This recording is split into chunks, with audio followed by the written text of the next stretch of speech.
ಮಾನ್ಯ ಅಧ್ಯಕ್ಷರೇ, ತಾವು ತಂದಿರತಕ್ಕಂಥ ಈ ಸಂತಾಪ ಸೂಚಕ ನಿರ್ಣಯವನ್ನು ಬೆಂಬಲಿಸಿ ಕಳೆದ ಅಧಿವೇಶನದ ನಂತರ ಮಾಜಿ ಶಾಸಕರು, ಮಾಜಿ ಲೋಕಸಭಾ ಸದಸ್ಯರು, ಪತ್ರಕರ್ತರು, ಸಾಹಿತಿಗಳು,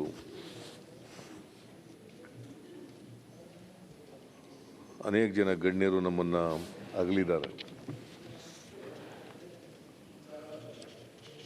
ಈ ನಿರ್ಣಯವನ್ನು ಬೆಂಬಲಿಸಿ ಕೆಲವು ಮಾತುಗಳನ್ನು ಹೇಳಲಿಕ್ಕೆ ಬಯಸ್ತೇನೆ. ಶ್ರೀ ರಾಮ್ ವಿಲಾಸ್ ಪಾಸ್ವಾನ್ ಬಿಹಾರದವರು.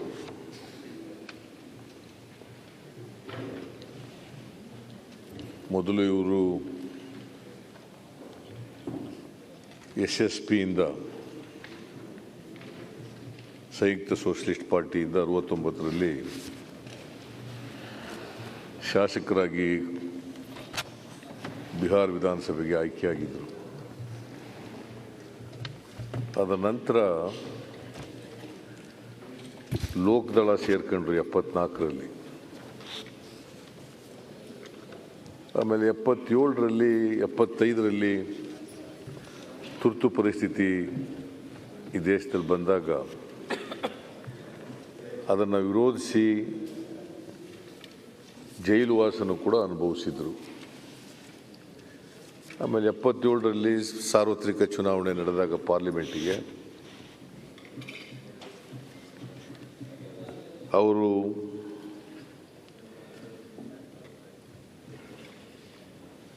ಹಾಜಿಪುರ ಅಂತಕ್ಕಂಥ ಲೋಕಸಭಾ ಕ್ಷೇತ್ರ, ಆ ಕ್ಷೇತ್ರದಿಂದ ಲೋಕಸಭೆಗೆ ನಿರಂತರವಾಗಿ ಆಯ್ಕೆಯಾಗಿದ್ದರು. ಅವರು ಬರೀ ಬಿಹಾರ್ನ ದಲಿತ ನಾಯಕರಾಗಿರಲಿಲ್ಲ, ಇಡೀ ದೇಶದ ದಲಿತ ನಾಯಕರಾಗಿದ್ದರು, ಹಿರಿಯ ದಲಿತ ನಾಯಕರಾಗಿದ್ದರು. ನನಗೂ ಅವ್ರಿಗೂ ನಾವು ಜನತಾ ಪಾರ್ಟಿನಲ್ಲಿದ್ದಾಗ ಒಡನಾಟ ಇತ್ತು. ಆಮೇಲೆ ಲೋಕದಳ, ಜನತಾದಳ, ಜನತಾ ಪಾರ್ಟಿ ಆಗ ಭಾಳ ನಿಕಟವಾದಂಥ ಸಂಪರ್ಕ ಇತ್ತು. MA ಲಾ ಪದವೀಧರರಾಗಿದ್ದರು. ಬಡವರ ಬಗ್ಗೆ, ಕೆಳ ಸಮುದಾಯದ ಜನರ ಬಗ್ಗೆ ಅಪಾರವಾದಂಥ ಕಾಳಜಿಯನ್ನು ಇಟ್ಕೊಂಡಿದ್ದಂಥ ವ್ಯಕ್ತಿ. ಅವರು ಮಂಡಲ್ ಕಮಿಷನ್ ವರದಿ ವಿರುದ್ಧ ಭಾಳ ಜನರು ಪ್ರತಿಭಟನೆಗಳನ್ನು ಮಾಡ್ತಾಯಿದ್ರು. ಆಗ ಇವರೆಲ್ಲ ಲಾಲೂ ಪ್ರಸಾದ್ ಯಾದವ್, ರಾಮ್ ವಿಲಾಸ್ ಪಾಸ್ವಾನ್, ನಿತೀಶ್ ಕುಮಾರ್, ಶರದ್ ಯಾದವ್, ಇವರೆಲ್ಲರೂ VP ಸಿಂಗ್ ಅವರಿಗೆ ಹೆಗಲಿಗೆ ಹೆಗಲು ಕೊಟ್ಟು ದುಡಿದಂಥ ಜನ. ಅದನ್ನು ಇಡೀ ದೇಶದಲ್ಲಿ ಮಂಡಲ್ ಕಮಿಷನ್ ವರದಿಯ ಪರವಾಗಿ ಕಾರ್ಯಕ್ರಮಗಳನ್ನು ಹಾಕೊಂಡು ಜನರಿಗೆ ಮಂಡಲ್ ಕಮಿಷನ್ ವರದಿಯ ಪ್ರಾಮುಖ್ಯತೆಯನ್ನು ತಿಳಿಸಲಿಕ್ಕೆ ಪ್ರಾಮಾಣಿಕವಾದಂಥ ಪ್ರಯತ್ನವನ್ನು ಮಾಡಿದ್ದಂಥ ಒಬ್ಬ ದಲಿತ ನಾಯಕ. ಅವರು ರಾಜ್ಯಸಭಾ ಸದಸ್ಯರು ಕೂಡ ಆಗಿದ್ದರು. ಲೋಕಸಭೆ, ರಾಜ್ಯಸಭೆ, ವಿಧಾನಸಭೆ ಎಲ್ಲ ಸದಸ್ಯರಾಗಿದ್ದರು. ಮತ್ತು 5 ಜನ ಪ್ರಧಾನಮಂತ್ರಿಗಳ ಹತ್ರ ಮಂತ್ರಿಗಳಾಗಿ ಕೆಲಸ ಮಾಡಿದರು. ಸುಮಾರು 50 ವರ್ಷಗಳ ಕಾಲ ಭಾಳ ಚಿಕ್ಕ ವಯಸ್ಸಿನಲ್ಲೇ ಶಾಸಕರಾಗಿದ್ದರು. 5 ದಶಕಗಳ ಕಾಲ ಭಾರತದ ರಾಜಕೀಯದಲ್ಲಿ ಮುಂಚೂಣಿ ನಾಯಕರಾಗಿ ಕೆಲಸ ಮಾಡಿದರು ಅಂತಕ್ಕಂಥದ್ದನ್ನು ಇವತ್ತು ನಾವು ಸ್ಮರಿಸ್ಕೋಬೇಕಾಗ್ತದೆ.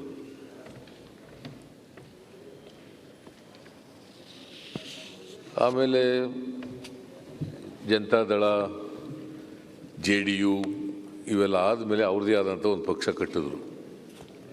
ಆ ಪಕ್ಷ ಕಟ್ಕೊಂಡು ಕೊನೆವರೆಗೂ ಕೂಡ ಆ ಪಕ್ಷದಲ್ಲೇ ಇದ್ದರು. ಅವರು ಭಾಳ ದಿನ ಏನು ಅವರು ಕಾಯಿಲೆಗೆ ಈಡಾಗಿರಲಿಲ್ಲ. ಅವರು ಭಾಳ ಕಡಿಮೆ ಅವಧಿನಲ್ಲೇ ಪಾಪ ಕಾಲವಾಗ್ಬಿಟ್ರು, ನಮ್ಮನ್ನು ಅಗಲಿದ್ರು. ಸುಮಾರು 74 ವರ್ಷಗಳ ಕಾಲ ಬದುಕಿದ್ರು. ಅವರು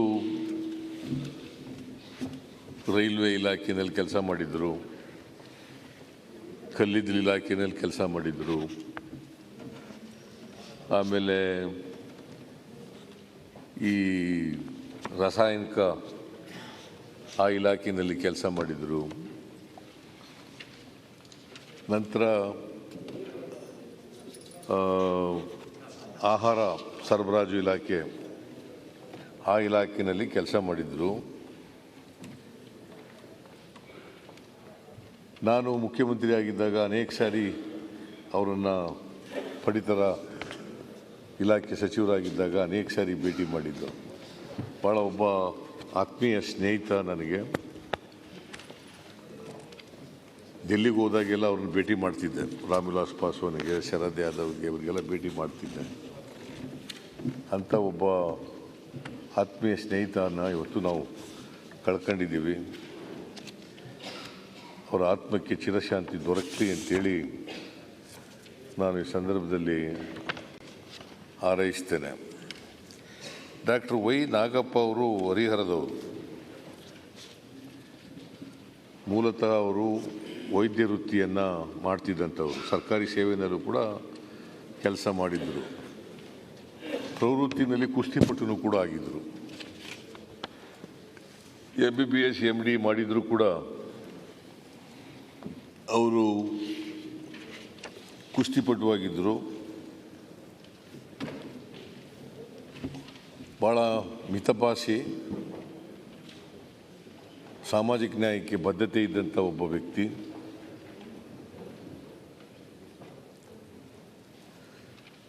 ಅವರು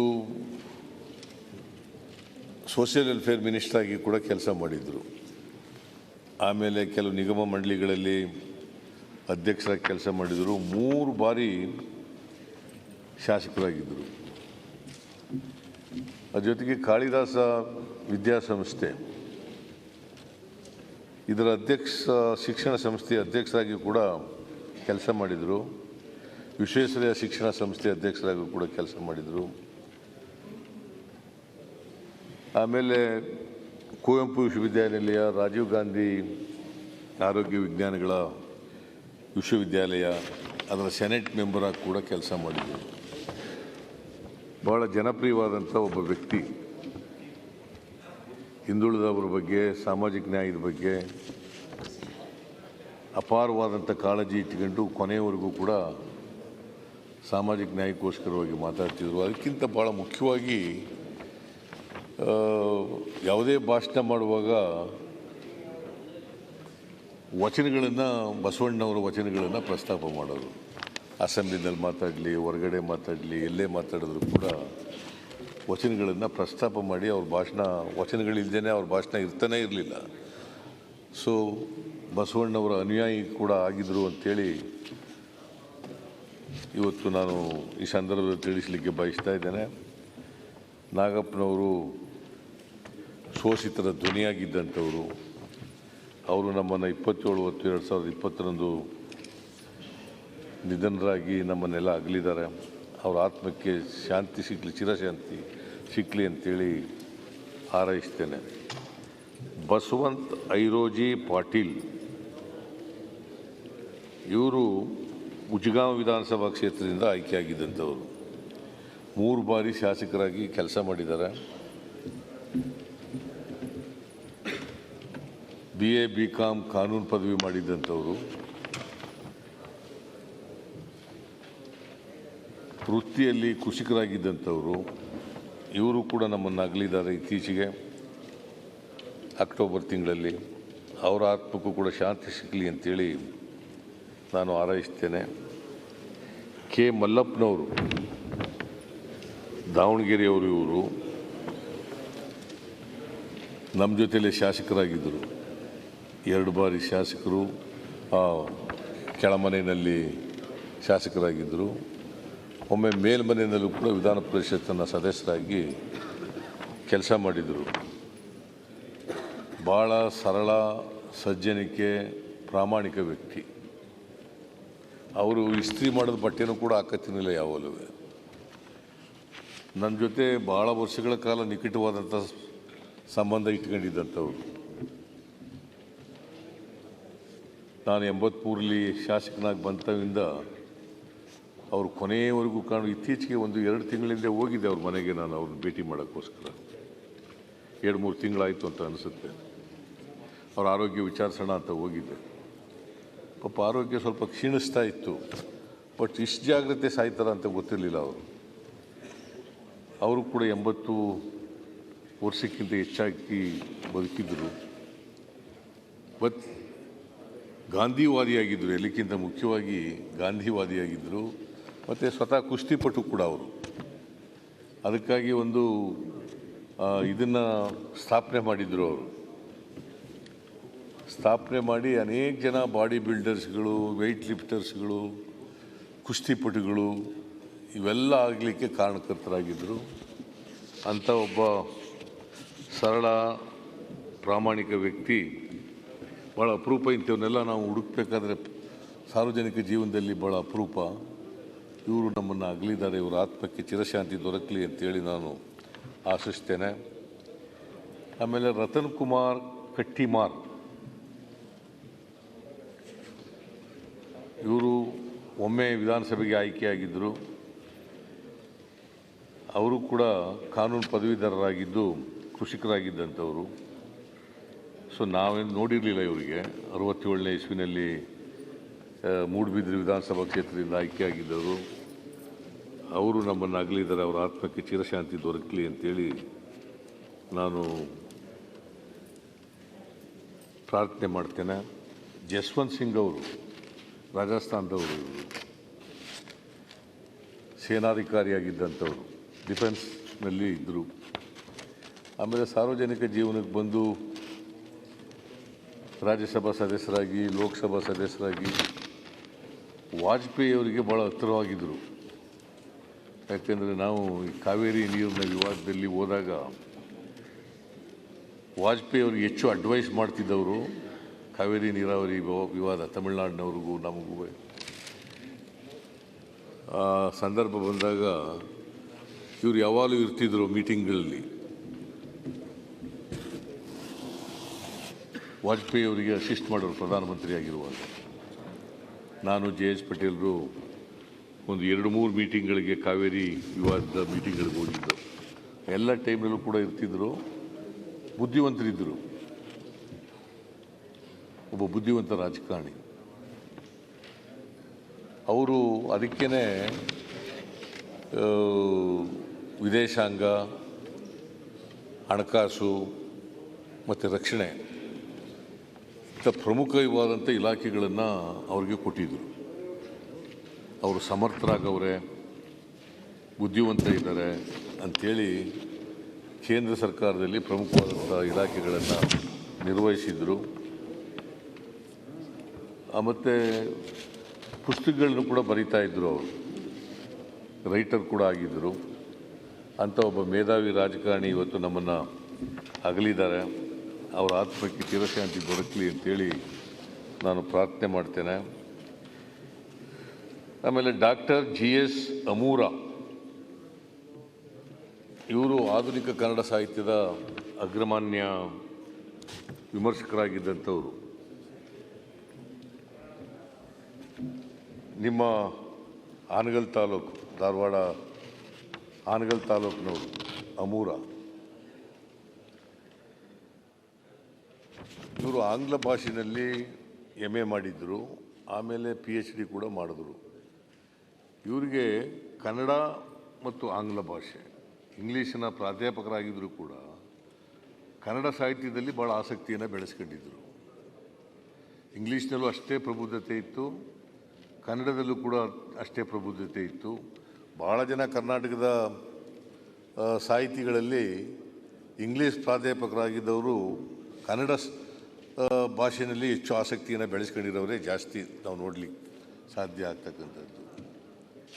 ಸೊ ಇವರು ಕೂಡ ಒಬ್ಬರು ವಿಮರ್ಶಕರಾಗಿದ್ದಂಥವರು, ಅನೇಕ ಕೃತಿಗಳನ್ನು ರಚನೆ ಮಾಡಿರ್ತಕ್ಕಂಥವರು. ಇವರು ಕನ್ನಡವನ್ನು ಜಾಗತಿಕ ಮಟ್ಟಕ್ಕೆ ಪರಿಚಯ ಮಾಡಿದ ಪ್ರಮುಖರಲ್ಲಿ ಇವರು ಕೂಡ ಒಬ್ಬರು ಅಂತಕ್ಕಂಥದ್ದನ್ನು ಈ ಸಂದರ್ಭದಲ್ಲಿ ಹೇಳಲಿಕ್ಕೆ ಬಯಸ್ತಾ ಇದ್ದೇನೆ. ಸೊ ಅಮೂರವರು ಕೂಡ ನಮ್ಮನ್ನು ಅಗಲಿದ್ದಾರೆ.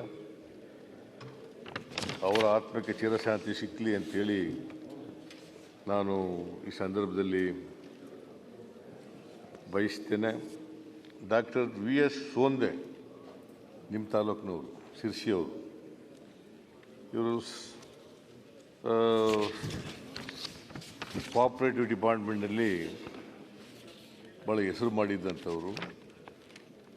ತಮ್ಮದೇ ಆದಂಥ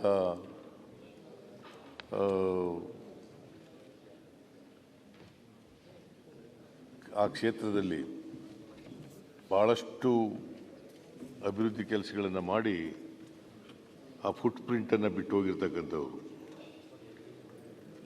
ಸುಮಾರು 65 ವರ್ಷ ಇದ್ದರು ಅಂತಂದರೆ ಭಾಳ ದೀರ್ಘಕಾಲ ಇದ್ದರು ಅಂತಕ್ಕಂಥದ್ದನ್ನು. ಆಮೇಲೆ ಶಿಕ್ಷಣ ಕ್ಷೇತ್ರದಲ್ಲೂ ಕೂಡ ಅಷ್ಟೇ ಸೇವೆ ಮಾಡಿದರು. ಸಹಕಾರಿ ಕ್ಷೇತ್ರದಲ್ಲಿ ಎಷ್ಟು ಸೇವೆ ಮಾಡಿದರು, ಶಿಕ್ಷಣ ಕ್ಷೇತ್ರದಲ್ಲೂ ಕೂಡ ಅಷ್ಟೇ ಕ್ಷೇತ್ರ ಮಾಡಿದರು. ಇವರಿಗೆ ಕನ್ನಡ ರಾಜ್ಯೋತ್ಸವ ಪ್ರಶಸ್ತಿನೂ ಕೂಡ ಕೊಟ್ಟಿತ್ತು. ಆಮೇಲೆ ಇವರು ಕರ್ನಾಟಕ ವಿಶ್ವವಿದ್ಯಾನಿಲಯದ ಡಾಕ್ಟರೇಟ್ ಪದವಿನೂ ಕೂಡ ಇವರಿಗೆ ಕೊಟ್ಟಿದ್ದರು. ಅನೇಕ ಸಂಘ ಸಂಸ್ಥೆಗಳ ಪ್ರಶಸ್ತಿಗಳಿಗೆ ಭಾಜನರಾಗಿದ್ದಂಥವರು. ಇವರನ್ನು ನೆನಪಿನ ಖಜಾನೆ ಎಂದೇ ಖ್ಯಾತರಾಗಿದ್ದಂಥ VS ಸೋಂದೆಯವರು ನಮ್ಮನ್ನು ಅಗಲಿದ್ದಾರೆ. Doctor VS ಸೋಂದೆಯವರು. ಅವರ ಆತ್ಮಕ್ಕೆ ಚಿರಶಾಂತಿ ದೊರಕಲಿ ಅಂತೇಳಿ ನಾನು ಪ್ರಾರ್ಥನೆ ಮಾಡ್ತೇನೆ. ಶ್ರೀ ರವಿ ಬೆಳಗೆರೆ ಇವರು ಹಿರಿಯ ಪತ್ರಕರ್ತರಾಗಿದ್ದಂಥವರು. ಬಳ್ಳಾರಿ ಜಿಲ್ಲೆಯವರು. ಇತಿಹಾಸ ಮತ್ತು ಪ್ರಾಚ್ಯ ಶಾಸ್ತ್ರದ ಪ್ರಾಧ್ಯಾಪಕರಾಗಿದ್ದಂಥವರು, ಪದವೀಧರರಾಗಿ ಪ್ರಾಧ್ಯಾಪಕರಾಗಿ ಕೆಲಸ ಮಾಡಿದ್ದಂಥವರು. ಆಮೇಲೆ ಅನೇಕ ಪತ್ರಿಕೆಗಳಲ್ಲಿ ಕೆಲಸ ಮಾಡಿದವರು. ಸಂಯುಕ್ತ ಕರ್ನಾಟಕ, ಕನ್ನಡಪ್ರಭ, ಈ ಪತ್ರಿಕೆಗಳಲ್ಲಿ ಭಾಳ ಕೆಲಸ ಮಾಡಿದವರು. 1995ನೇ ಇಸ್ವಿನಲ್ಲಿ ಹಾಯ್ ಬೆಂಗಳೂರು ಪತ್ರಿಕೆಯನ್ನು ಪ್ರಾರಂಭ ಮಾಡಿದರು. ಆಗಲೇ ಇವರು ಸ್ವಲ್ಪ ಕಾಂಟ್ರವರ್ಷಿಯಲ್ ಕೂಡ ವ್ಯಕ್ತಿ ಆಗಿದ್ದರು ಅಂತಕ್ಕಂಥದ್ದನ್ನು ಇವತ್ತು ನೆನಕಬೇಕಾಗ್ತದೆ. ಇದೇ ಸದನದ ಒಬ್ಬ ಸದಸ್ಯರ ಮೇಲೆ ಡಿಫಮೇಟರಿ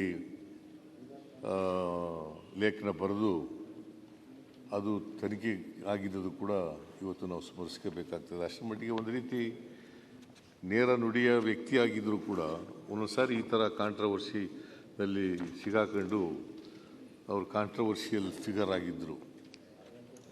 ಸೊ ಅಂಥ ವ್ಯಕ್ತಿ ಇವತ್ತು ನಮ್ಮನ್ನು ಅಗಲಿದ್ದಾರೆ. ಮತ್ತು ಅವರು ಈ ಸಿನಿಮಾದಲ್ಲೂ ಕೂಡ ಆಸಕ್ತಿಯನ್ನು ಹೊಂದಿದ್ದರು. ಸಂಭಾಷಣೆ ಬರೆಯೋದು, ಡೈರೆಕ್ಟ್ರು ಆಗೋದು, ಪಾತ್ರ ಮಾಡೋದು, ಸ್ವತಃ ಪಾತ್ರ ಮಾಡೋದು, ಇವೆಲ್ಲ ಮಾಡ್ತಾಯಿದ್ರು. ಅಂತಹ ಬಹುಮುಖ ವ್ಯಕ್ತಿತ್ವ ಇದ್ದಂಥ ವ್ಯಕ್ತಿ ಇವತ್ತು ನಮ್ಮನ್ನು ಅಗಲಿದ್ದಾರೆ. ಇವರೆಲ್ಲರಿಗೂ ನೀವು ಯಾರ್ಯಾರು ನಮ್ಮನ್ನು ಅಗಲಿದ್ದಾರೆ ಇತ್ತೀಚೆಗೆ, ಅವರೆಲ್ಲರಿಗೂ ಕೂಡ ಚಿರಶಾಂತಿ, ಅವರ ಆತ್ಮಕ್ಕೆ ಚಿರಶಾಂತಿ ದೊರಕಲಿ. ಅವರೆಲ್ಲರ ಕುಟುಂಬದವರ ನೋವು ಅದಕ್ಕೆ ಸ್ಪಂದಿಸ್ತಕ್ಕಂಥ ಕೆಲಸ ನಾವೆಲ್ಲ ಮಾಡ್ತೀವಿ ಅಂತೇಳಿ ಈ ಸಂದರ್ಭದಲ್ಲಿ ದೇವರು ಆ ಶಕ್ತಿ ಕೊಡಲಿ ಅಂತೇಳಿ ಪ್ರಾರ್ಥನೆ ಮಾಡಿ ನಾನು ಮಾತು ಮುಗಿಸ್ತೇನೆ.